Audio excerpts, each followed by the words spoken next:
Episode 34, After the Holidays.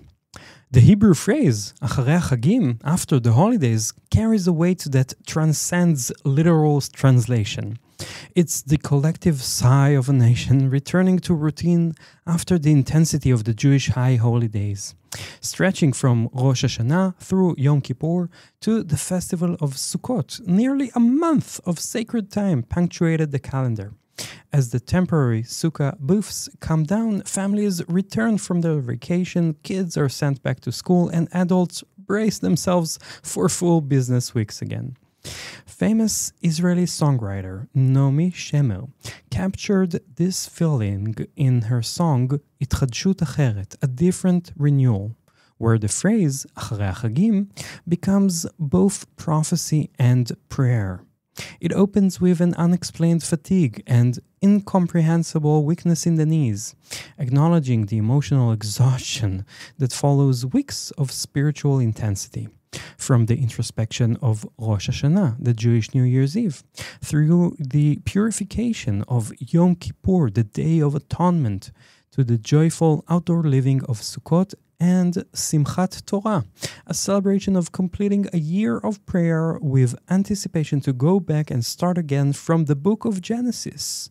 The holiday flush is very demanding. And then, suddenly, life is back to normal, but the intensity remains.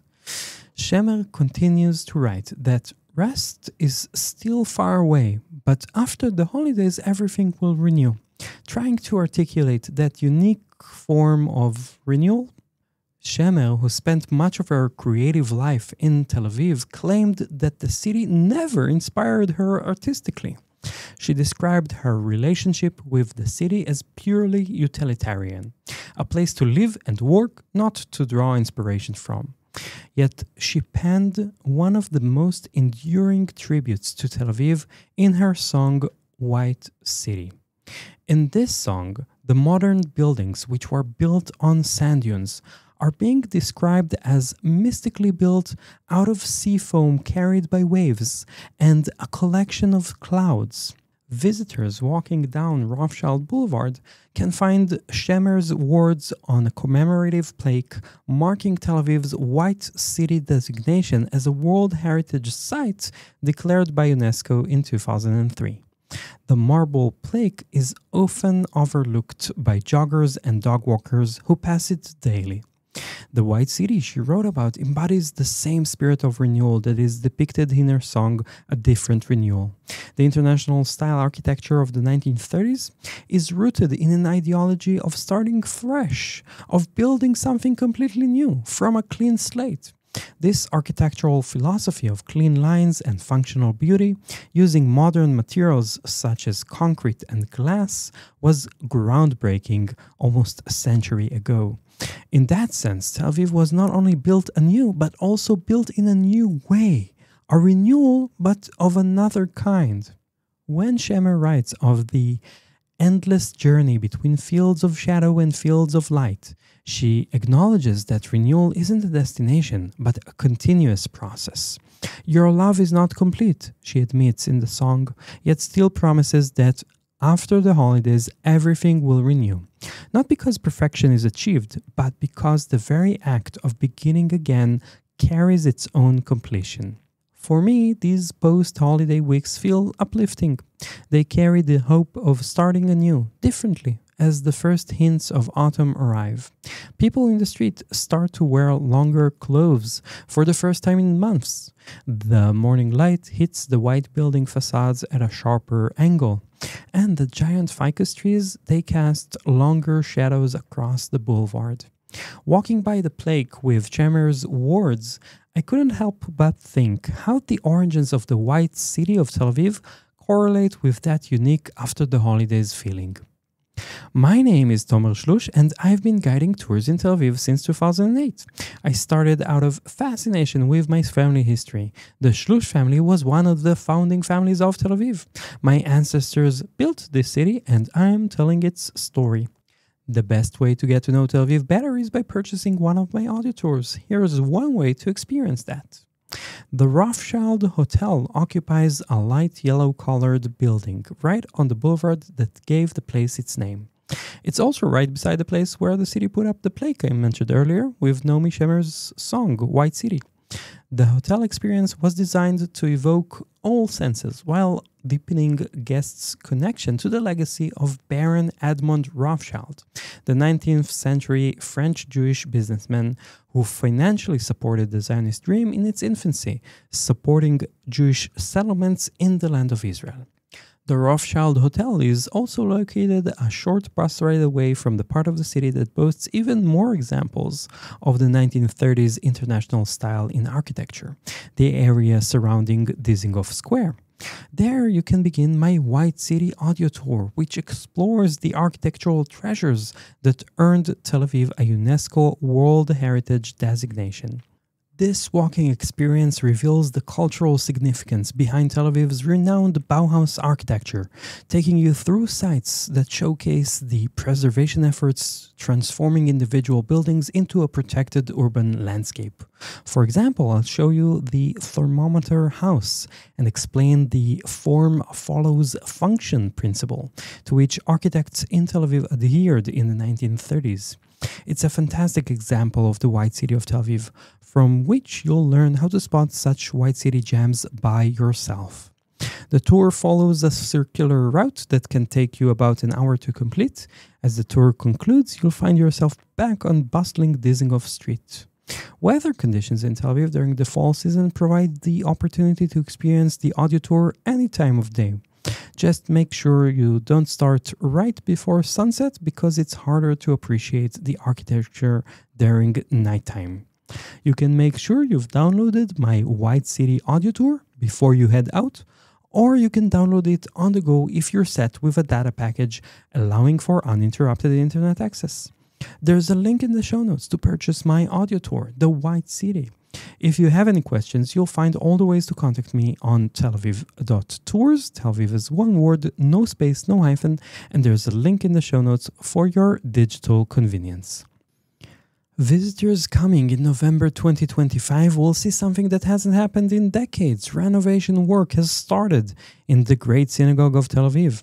A few weeks ago, the renovation team had officially taken over the building, marking the practical beginning of restoration work on this urban landmark. It was designed by legendary city architect Yehuda Magidovich back in the 1920s and completed with funding from none other than Baron Rothschild.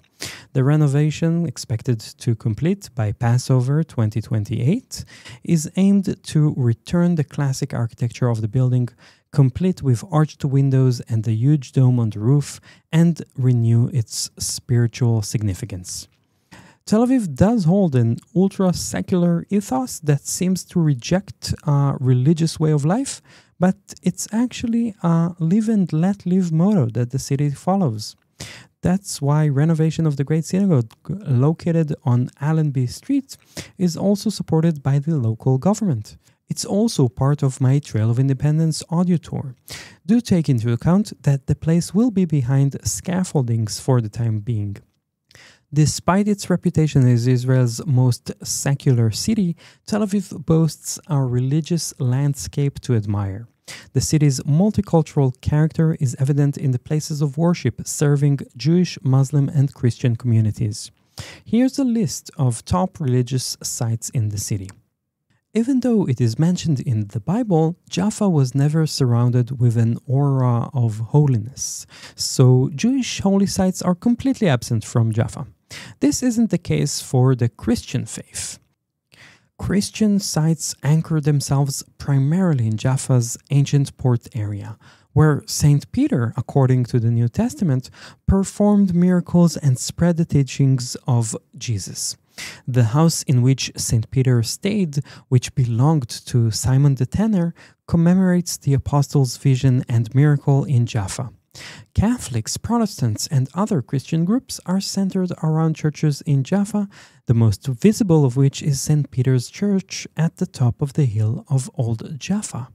while other churches include the Emmanuel Church in the American German colony and the Russian Orthodox Church of St. Peter and St. Tabitha in what was once an Arab village called Abu Kabir and is considered a part of southern Tel Aviv today.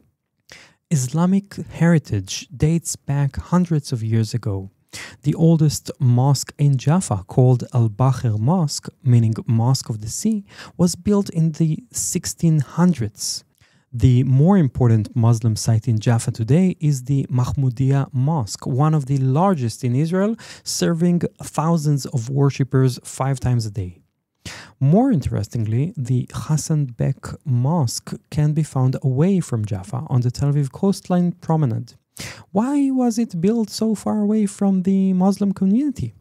Well, it wasn't. The Hassan Bek Mosque was built in the northernmost point Jaffa reached into neighboring Tel Aviv, but much of the Arab city was damaged in Israel's 1948 War of Independence and was later demolished. The mosque was preserved and renovated after the war, and to this day it stands as testament to times of war, while inside Muslims pray for peace in our world. Apart from the Great Synagogue, Tel Aviv boasts hundreds of active synagogues serving diverse Jewish communities, from Orthodox to Reform to conservative congregations. The one I'm most connected to is the Shlush Synagogue, of course, built by my great-great-great-grandfather, Aaron Shlush. It still operates to this day in Neve Tzedek, and I have relatives who did their bar mitzvah and even wedding ceremonies there because of the family connection. I would also like to especially mention Oel Moed Synagogue near Rothschild Boulevard, recognized as the Great Sephardic Synagogue in Tel Aviv. It was also the synagogue in which my father did his bar mitzvah ritual. Lastly, if you visit Tel Aviv University, I recommend visiting the Zimbalista Synagogue. It looks like a rectangular base from which 2 circular towers rise, resembling a pair of linked cylinders or binoculars. The unique architecture makes you think about the duality in the Jewish world: Sephardic and Ashkenazi, Israeli and non-Israeli, secular, religious, and such. Thanks for listening, and you'll hear from me again when the next episode comes out next week. Until then, I am Tel Aviv tour guide Tomer Shlush, signing off and hoping to see you soon in Tel Aviv.